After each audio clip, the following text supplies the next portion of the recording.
Lord Gautama Buddha taught that inordinate desire is the cause of all human suffering. Lord Gautama revealed this precept when he delivered the Four Noble Truths in his first sermon following his enlightenment. The Four Noble Truths are, first, that life is dukkha, or suffering. 2, that the cause of this suffering is tanha, which is desire or craving. 3, that suffering will cease when the craving that causes it is forsaken and overcome.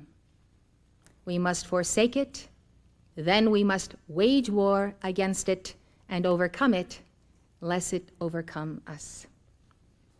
He taught that liberation through the cessation of suffering leads to nirvana, which means literally extinction or blowing out, the blowing out of the not-self. The fourth noble truth is that the way to liberation is through living the noble eightfold path, or the middle path. So the first step on the eightfold path is to have right understanding or right views. The second is right aspiration, right thought or right resolve. Then there is right speech. Fourth is right action or right conduct. Fifth is right livelihood. Sixth is right effort. 7 is right mindfulness. And 8 is right concentration or right absorption. These 8 points of self-mastery are the endowment of your Holy Christ self. Know this Holy Christ self as your real self, and know your real self as possessing all of these attributes. Know that your real self has developed them to the full level of Christ mastery and adeptship, and is waiting for you to receive them. As you and I put on these attributes in daily striving and attentiveness to the precepts of the law, we are putting on the robes of righteousness of our true self. We are putting on our deathless solar body, which Jesus referred to as the wedding garment. We weave this wedding garment by the practice of these 8 right attitudes. Your soul is preparing herself to be the bride of the bridegroom. The bridegroom, in Christian terms, is Jesus Christ. Jesus is one with your Holy Christ self, the middle figure in the chart, who is the child of the Tao. These 8 points of the law fulfill the 7 rays of the 7 chakras and the 8th ray and chakra, which is the secret chamber of the heart. Let us now look at the chakras which I am ascribing to these 8 points. First, we take right understanding, a right viewpoint, a right perspective, being centered neither to the left nor the right in relative thinking, but being centered in God. This is a quality that is developed through the heart chakra. The heart chakra is the 3rd ray.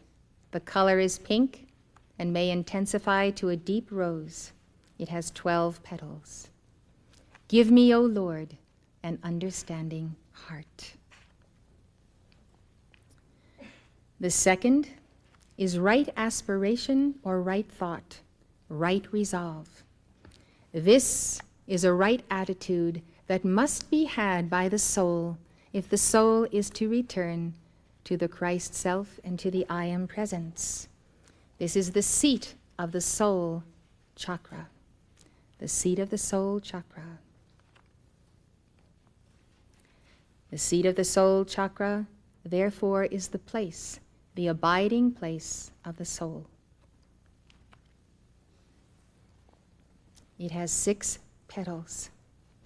The soul's aspiration must be centered in God, in having right thought, right contemplation upon the law of God, and the right resolve to accomplish her mission in life. This resolution is the use of desire constructively, setting one's desire, setting one's sail, and moving in that direction consistently day after day after day. This is the seventh ray. It is the seventh ray, which is the violet ray. It is a violet pink as well as a purple, having many shades. The third is right speech, the throat chakra. The action of right speech is therefore the right qualification of this ray of power, which is the ray of the will of God. The throat chakra has 16 petals. The color is blue, and with right speech, we therefore affirm right desire. The fourth is right action or right conduct. It is the base of the spine chakra. It is the white ray, and the chakra has 4 petals. Action and right conduct are the physical outpicturing of all that we contain in our heart, in our mind, in our soul, in our desires, in our being. And so the base of the spine chakra is a physical chakra. It is the energy by which life is sustained and life is continued. The fifth is right livelihood, and it pertains to the solar plexus. The solar plexus has 10 petals. It is the 6th ray of purple and gold. It is a ray of service and ministration. It is what we do in life, how we give of ourselves to one another, to society, to our nations. Right livelihood must be based on right desire, and the solar plexus is the chakra of desire. Wrong desire breeds wrong livelihood. Right effort is established as right focus through the third eye. The third eye has 96 petals. It is the 5th ray, which is the emerald ray. By the all-seeing eye of God, we focus. And as we focus on what our effort will be each day, what is the direction of our serving and our striving, we must have purity of desire in the inner eye.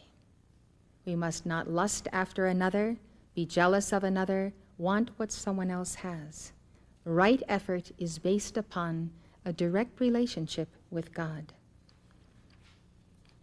7 is right mindfulness. It is the attribute of the 1,000-petal lotus of the crown chakra. It is the 2nd ray, and it is yellow.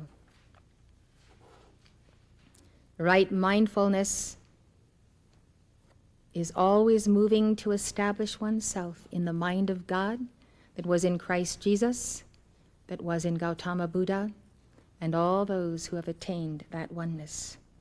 Right mindfulness is the captain of one's ship. The crown must be opened, because when one has illumination and then full enlightenment, one can direct all of the courses of the 7 rays. The 8th is right concentration or right absorption. This is the secret chamber of the heart. It is an antechamber of the heart chakra. This 8-petal chakra is the place of the threefold flame. It is the place where you meet the Master, the Guru, the Lord Buddha, in the secret chamber of the heart. The right concentration is upon God and upon the highest self and upon the point of light. The right absorption is the absorption of the mind and of the soul in that God and in that teacher. Without right concentration and absorption, we do not attain the full bonding of our souls to the Christ. I would like to now develop our understanding of these 8 points. And I do this to that end that we will understand how it is desire, entertained by pride and the ego, that keeps us from the fullness of the Eightfold Path. First, take right understanding or right views in the heart chakra. Right understanding or right views is described as knowledge of the Four Noble Truths, having views free from superstition or delusion, having penetrating insight into reality or emptiness. This means having penetrating insight into non-being, into the Tao, which is the ultimate reality of all things. Gautama said to his disciples, "What now is right understanding?" When the disciple understands evil and understands the root of evil, when he understands good and understands the root of good, this is right understanding. What now is evil? Killing is evil, stealing is evil, unlawful sexual intercourse is evil, lying is evil, slandering is evil, using harsh language is evil, vain talk is evil, covetousness is evil, cruelty is evil, wrong views are evil. And what is the root of evil? Greed is the root of evil. Anger is the root of evil. Delusion is the root of evil.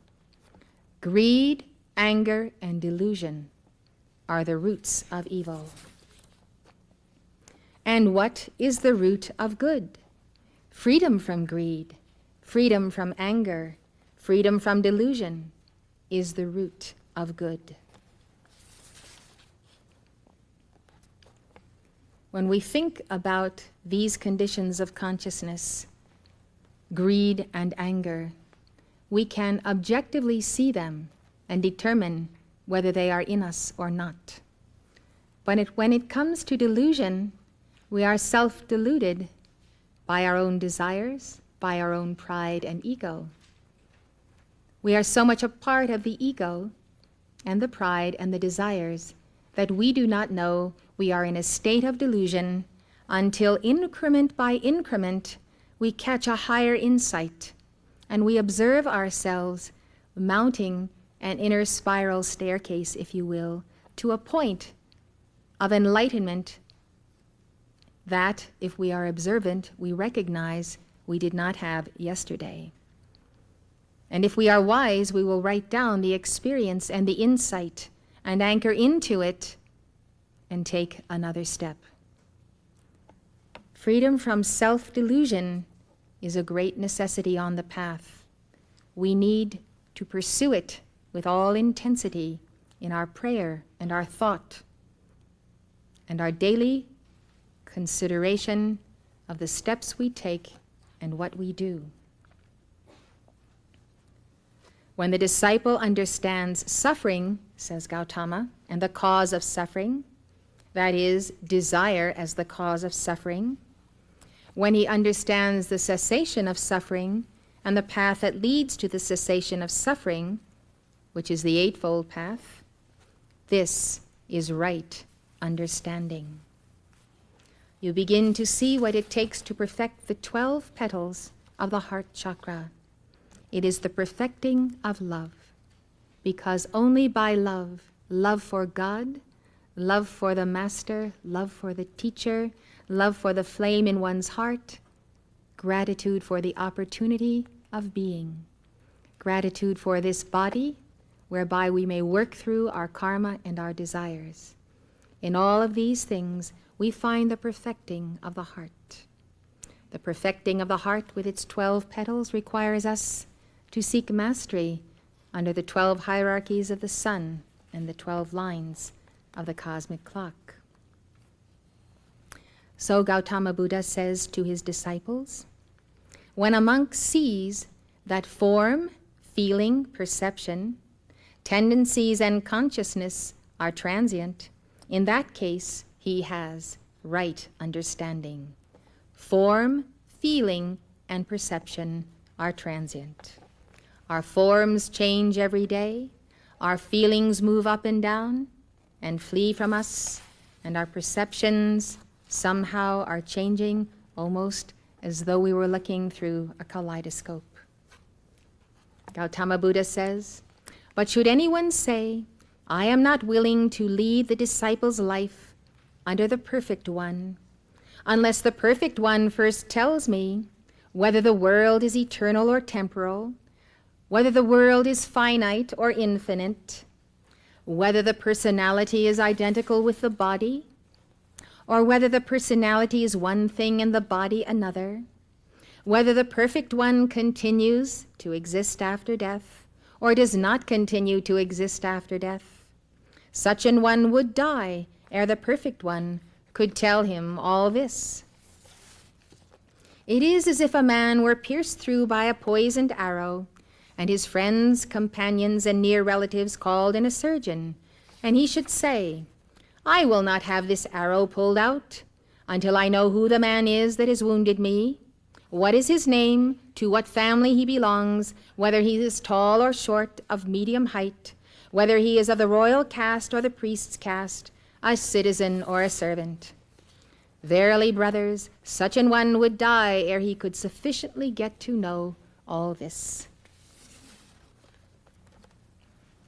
Gautama Buddha is often referred to as the doctor or the physician.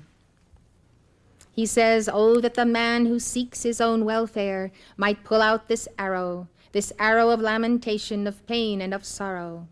For whether these theories exist or not, the world is eternal, the world is temporal, the world is finite, the world is infinite. Certainly there is birth, there is decay, there is death, sorrow, lamentation, suffering, grief, and despair, the cessation of which, attainable even in this present life, I make known unto you."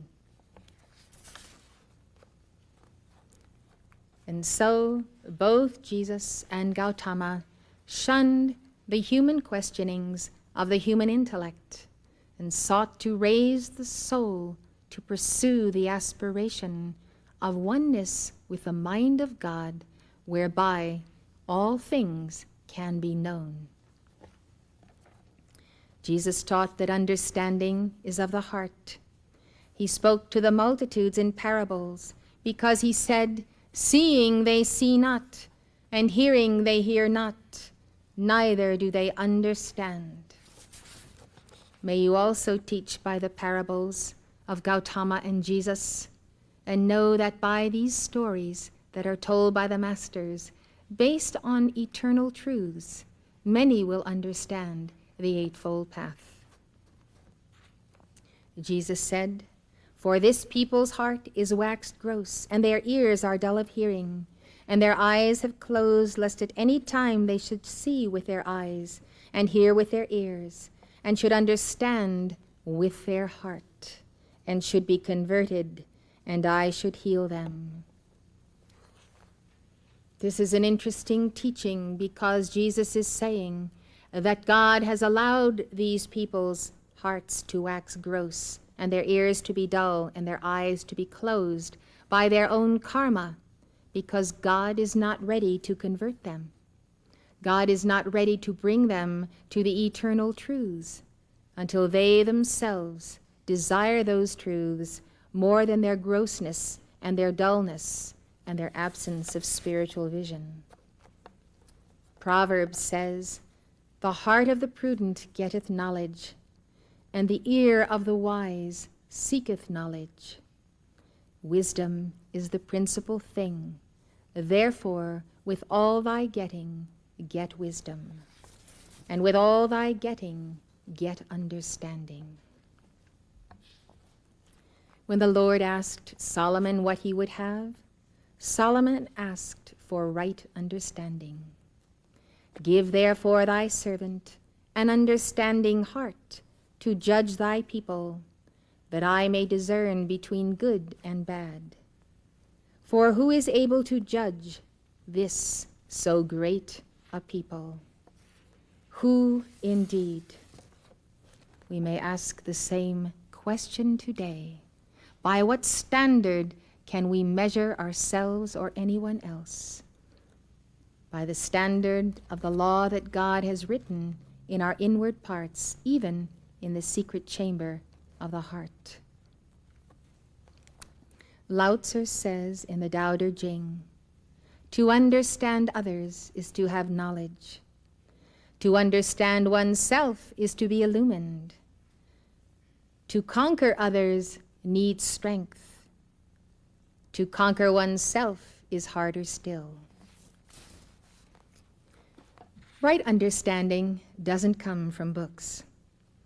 Lao Tzu says, true wisdom is different from much learning. Much learning means little wisdom. It is true, when you are so filled with learning and book knowledge, you are truly filled, and there is no room for wisdom. Thomas à Kempis writes in his great classic of Christian literature, The Imitation of Christ, a humble knowledge of ourselves is a surer way to God than is the search for depth of learning. Well-ordered learning is not to be belittled, for it is good and comes from God. But a clean conscience and a virtuous life are much better and more to be desired. Next, we take up point 2 of the Eightfold Path. Right aspiration, right thought, or right resolve, which must be established in the soul as she is seated in the seat of the soul chakra. Right aspiration is also called right intent or right aims. You might say right goals. Right aspiration includes benevolence, aversion to injuring others, and thoughts free from desire, selfishness, ill will, and cruelty. Right aspiration is sensitivity to the needs and the wounds of others, and the willingness to heal them. Right aspiration is also having high and worthy aims. On disciplining our thoughts, Paul writes to the Corinthians, we cast down imaginations and every high thing that exalteth itself against the knowledge of God, and bring into captivity every thought to the obedience of Christ. Can you catch your thoughts? Can you bring them into captivity in obedience to Christ? Or do they run through you with such speed and such a multiplicity of thought that you cannot even separate them? To have the discipline of the mind is truly the balance of the yang and the yin. James taught, ask of God in faith, nothing wavering. Lao Tzu has taught us that the human mind is yin and therefore not dependable. So James is talking about not wavering. The human mind wavers in purpose so long as it is yin. So that is why the apostle said, let this mind be in you which was also in Christ Jesus. And he might as well have said, that was also in Gautama Buddha and Lao Tzu and Confucius and all the great saints that have gone before us. That was the mind of the Tao, which Lao Tzu says is the mind that is yang. When you have the yang mind, you do not waver. James said, for he that wavereth is like a wave of the sea driven with the wind and tossed. For let not that man think that he shall receive anything of the Lord. A double-minded man is unstable in all his ways.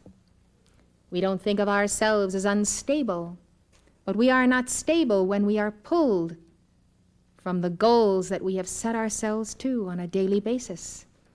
When we allow ourselves to be pushed this way and that by the waves of a yin mind, we must do something about it. We must seek that communion whereby the mind becomes the mind of Christ. When you have wavering or half-hearted or conflicting intentions, aspirations, and motives, you will not overcome your desires. They will be there all the time, pulling you this way, pulling you that way, because your mind is not stayed on God. 3. Right speech, the throat chakra. Right speech includes abstaining from lying, slandering, harsh or abusive language, vain talk, or idle chatter. Most people don't realize when they engage in idle chatter. Idle chatter is something that has no purpose or usefulness, does not convey a communication or a direction, or does not enhance the law of God and its teaching. People tend to think that chatter and vain talk is all right, and they may point to another but excuse themselves. The sin of this is the wasting of the precious life force as well as time.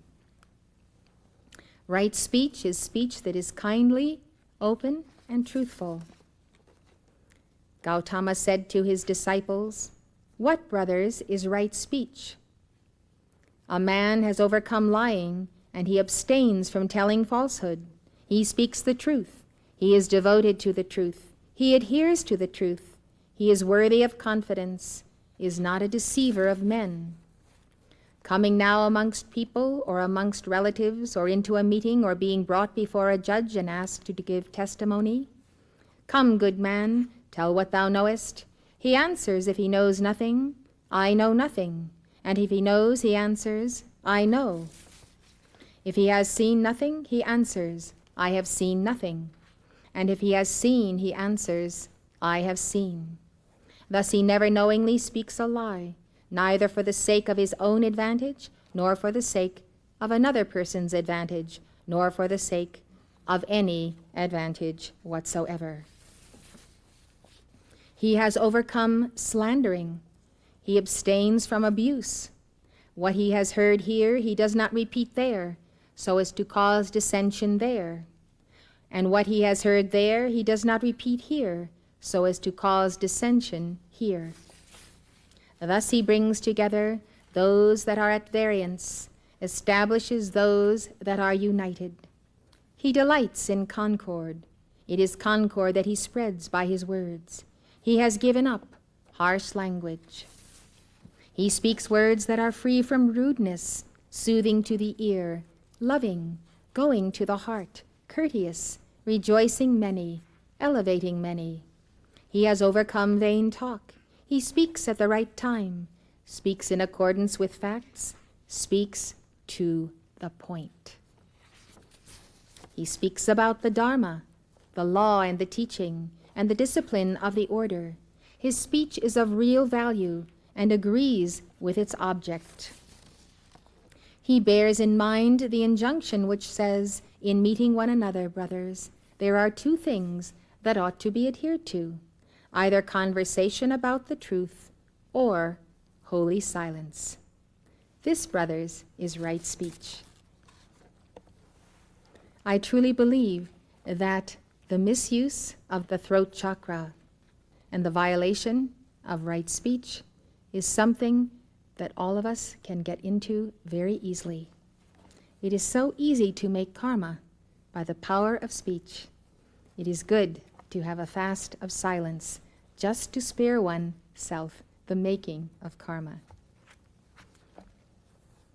Jesus taught, every idle word that men shall speak, they shall give account thereof in the day of judgment. For by thy words thou shalt be justified, and by thy words thou shalt be condemned. The word condemned here means judged.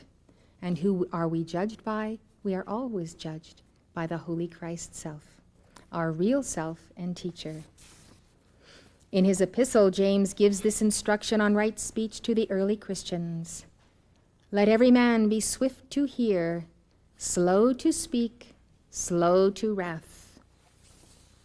Think before you speak.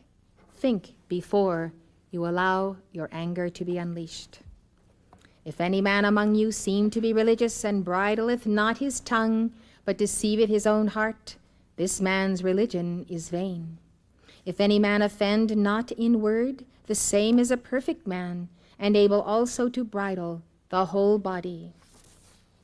Behold, we put bits in the horses' mouths that they may obey us, and we turn about their whole body. Even so the tongue is a little member, and boasteth great things. Behold, how great a matter a little fire kindleth, and the tongue is a fire, a world of iniquity. So is the tongue among our members, that it defileth the whole body, and setteth on fire the course of nature. And it is set on fire of hell itself. For every kind of beasts, and of birds, and of serpents, and of things in the sea is tamed, and hath been tamed of mankind. But the tongue can no man tame. It is an unruly evil, full of deadly poison. Out of the same mouth proceedeth blessing and cursing. My brethren, these things ought not to be.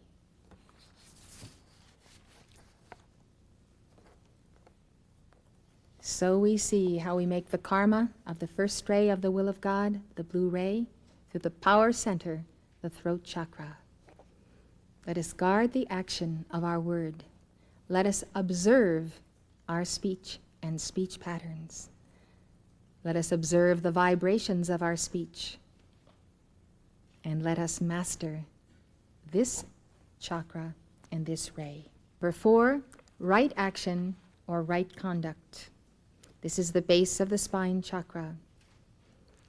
Right action or right conduct is abstention from killing, stealing, and unlawful sexual intercourse. It is conduct that is peaceful, honest, and pure. Gautama taught, "What now, brothers, is right action? A man has given up killing. Without stick or sword, compassionate, full of sympathy, he cherishes kindness and pity for all living beings. He has given up stealing. He takes what is given him, what another person possesses, of goods and chattels in the village or in the wood, that if not given, he does not take away with thievish intent. Unlawful sexual intercourse he has given up. He has no intercourse with maidens who are under the protection of father, mother, elders, brother, sister, or relatives, nor with married women, nor with flower-decked dancing girls. This, brothers, is right action." Jesus taught that right behavior does not just mean obeying rules and regulations. It is also paying attention to what he calls the weightier matters of the law. The weightier matters of the law. And the weightier matters of the law have to do with the sacred fire that rises from the base of the spine chakra. This chakra is the white ray and the white flame of the Divine Mother. And so out of the law of the base of the spine chakra is all of the issues of life. Jesus rebuked the scribes and Pharisees. "Woe unto you, scribes and Pharisees, hypocrites, for ye pay tithe of mint and anise and cumin, and have omitted the weightier matters of the law, judgment, mercy, and faith. These ought ye to have done, and not to leave the other undone." Point 5 is right livelihood, the solar plexus chakra. Right livelihood is also called right pursuits. It is living honorably by a profession which does not harm any living thing, and not choosing an occupation that is not conducive to spiritual progress. Think about your occupation. Does it take you down in vibration every day of your life? Does it pull against the natural upward rising flame within you? Is your occupation something that helps others? Right livelihood needs to be considered by all of us. Gautama taught that 5 trades should be avoided: trading in arms, trading in living beings, trading in meat, trading in liquor, and trading in poison. H. Wolfgang Schumann writes, "Gautama's statements about the proper conduct in professional life are remarkable. He considers that excessive poverty causes theft, violence, and murder. He explains to a man nicknamed Long Knee that 4 things are conducive to worldly well-being: professional proficiency, mastering a trade, and developing a sense of pride in that trade, a pride that is efficient and works with excellence. Protection of property against loss. If you don't protect your property, then you invite others to sin, to take from you that property. Good company. Let your company be with those who are also striving in the same direction. And a standard of living in accordance with the size of one's income. Live within one's means. It doesn't sound like Lord Gautama would have approved of credit cards.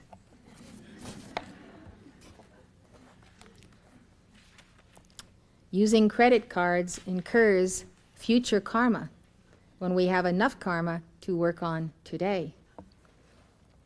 When budgeting, says Schumann, Gautama advises that 1/4 be used for sustenance, half for business transactions, and the last quarter for savings. Jesus said, "No man can serve 2 masters, for either he will hate the one and love the other, or else he will hold to the one and despise the other. Ye cannot serve God and mammon." Mammon in Scripture is defined as material wealth or possessions, especially when they have a debasing influence upon you. 6, right effort, the 3rd eye chakra.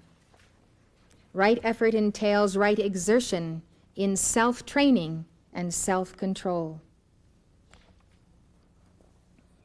Right effort is following what are called the 4 right efforts. The 4 right efforts are wonderful. You should write them down. We must make an effort to end existing evil. We must make an effort to prevent new evil. We must make an effort to cause new virtue. We must make an effort to increase existing virtue. Houston Smith writes, "The Buddha laid tremendous stress on the will." The will. Contemplate your own individual will right now. Locate it in your body, in your mind. Do you feel it at the point of your forehead? Do you feel it in your heart? Do you feel it in the determination of the posture of your body? Will. Will is what your life consists of. What do you will, and what will you do? Those who follow the way, said Buddha, might well follow the example of an ox that marches through the deep mire, carrying a heavy load. He is tired, but his steady gaze, looking forward, will never relax until he comes out of the mire, and it is only then that he takes a respite. So we shall go to the ox and perfect our will. O monks, remember that passion and sin are more than the filthy mire, and that you can escape misery only by earnestly and steadily thinking of the way and the goal of the way, which is to get through the mire. So don't get mired in the mire.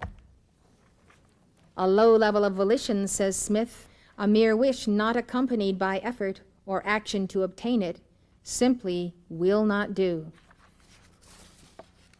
In discussing right effort, the Buddha gave some afterthoughts about timing.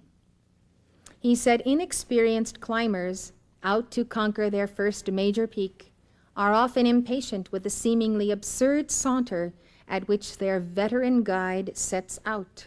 But before the day is over, his staying pace is vindicated. The Buddha had more confidence in the steady pull than in the quick spurt. Smith says, stretched too taut, a string will snap. An airplane that ascends too sharply will crash. In China, the author of the Tao Te Ching made the point with a different image. He said, He who takes the longest strides does not walk the farthest. Someone said to Jesus, "Lord, are there few that be saved?" And he said, strive to enter in. You won't just simply saunter through the gate. You're going to have to strive to enter in. And you're going to have to enter in at only one gate, and that gate is the straight gate. For many, I say unto you, will seek to enter in, and shall not be able. Paul wrote, "Brethren, I count not myself to have apprehended, but this one thing I do, forgetting those things which are behind, and reaching forth unto those things which are before, I press toward the mark for the prize of the high calling of God in Jesus Christ." He pressed toward the mark, and he pressed daily, and he pushed back the opposition to his preaching everywhere he went. He didn't just preach to the good people. He preached to those who were the worldly and the mundane, and he would not stop because he was empowered by the Word, and the Word was greater than he was, and that Word impelled him to continue to press toward the mark of union with his Lord. This then is accomplished through the singleness of the third eye and the singleness of effort, goal fitting, and attaining the goal itself. The seventh, right mindfulness, the crown chakra. Right mindfulness is also called right awareness, right attentiveness. It is having an active, watchful mind, an alert mind that tends to details and masters them.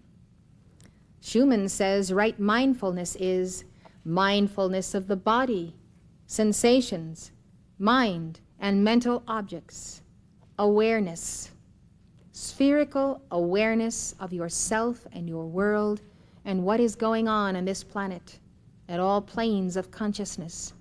Right mindfulness is stilling the mind, using it as an antenna to tune in to circumstances and conditions you then pray about that may be happening anywhere in the world. Right mindfulness is a cure for states of agitation. Agitation, the unsettling of the mind.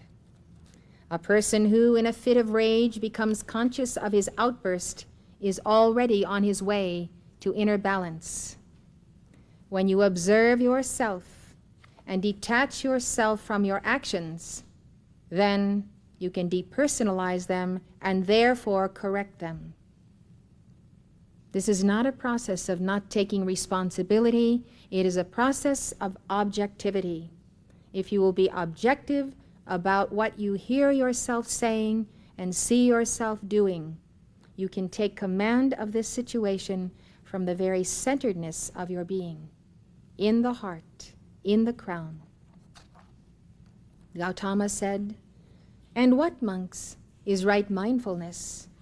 Herein, O monks, a brother continues so to look upon the body that he remains ardent, self-possessed, and mindful, having overcome both the hankering and the dejection common in the world. The dejection of the spirit burdened by the weight of the world, the hankering of the spirit after those things that are not lawful. And in the same way as to feelings, thoughts, and ideas, he so looks upon each that he remains ardent, self-possessed, and mindful, having overcome the hankering and the dejection that is common in the world. This is what is called right mindfulness." Houston Smith writes, "No teacher has credited the mind with more influence over life than Gautama Buddha."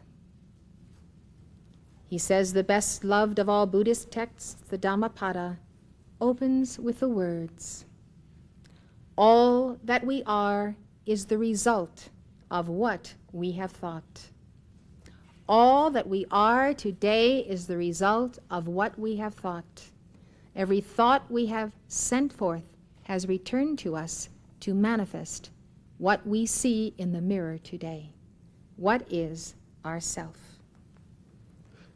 And respecting the future, the Dhammapada assures us that all things can be mastered by mindfulness.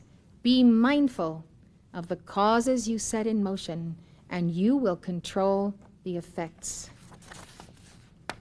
If we could really understand life, if we could really understand ourselves, we would find neither to be a problem, neither life or ourselves.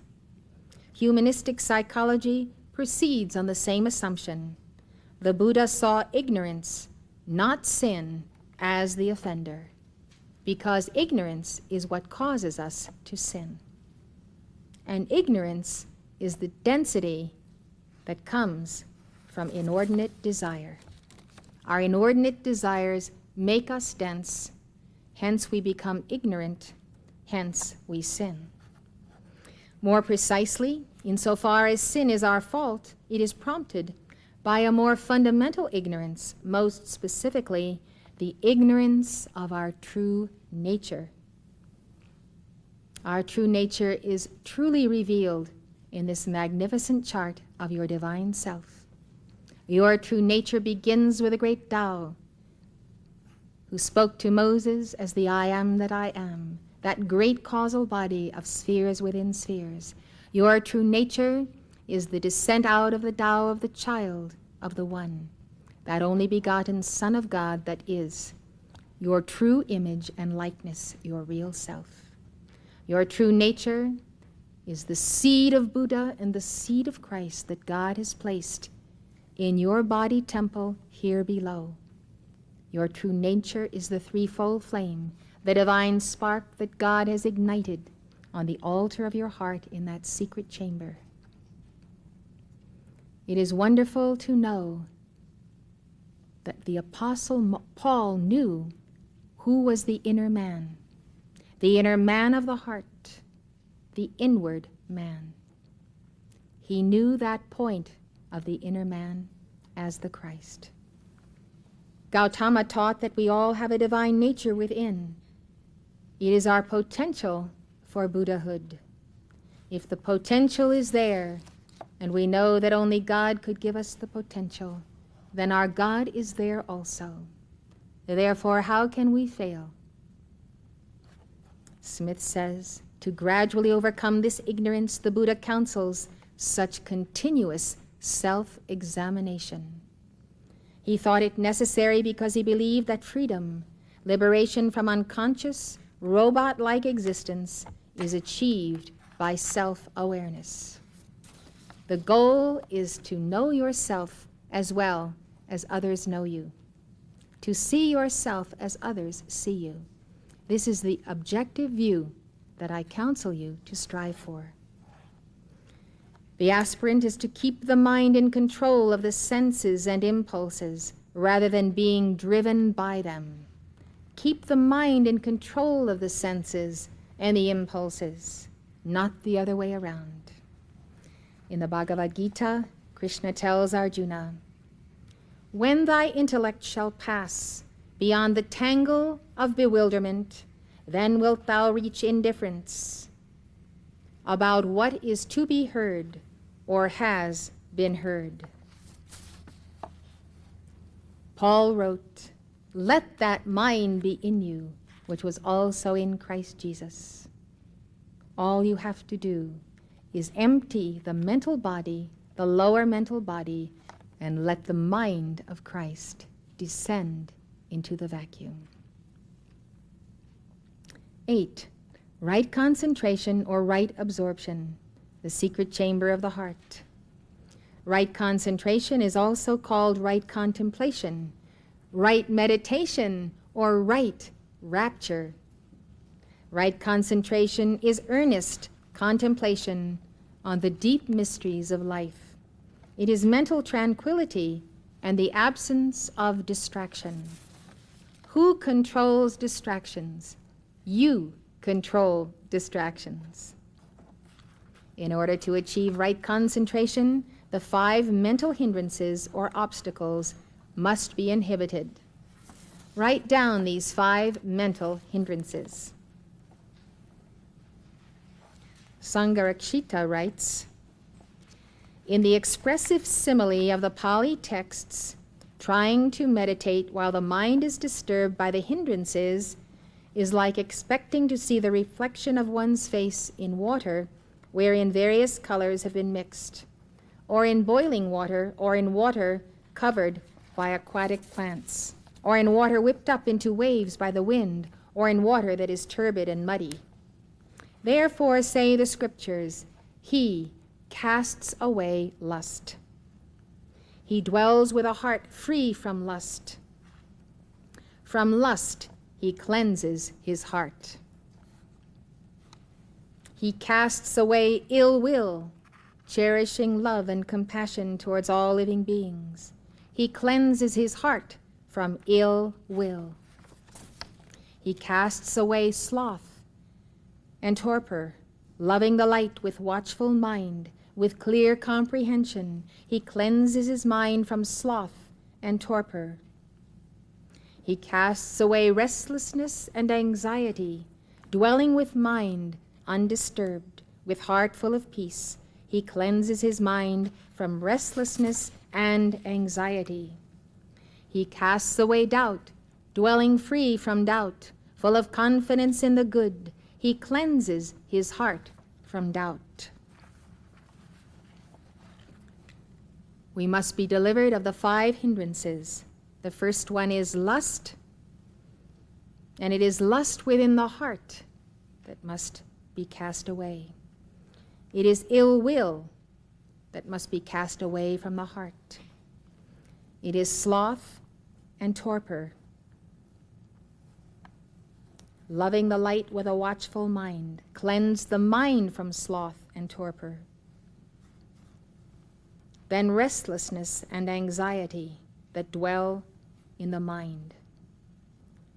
Let peace be in the heart and in the mind. Then there is doubt.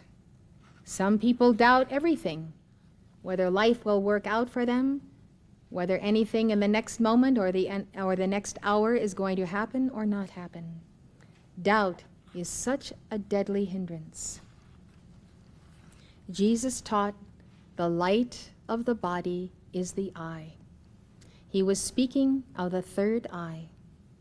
What you allow yourself to see and visualize in the third eye is what you become.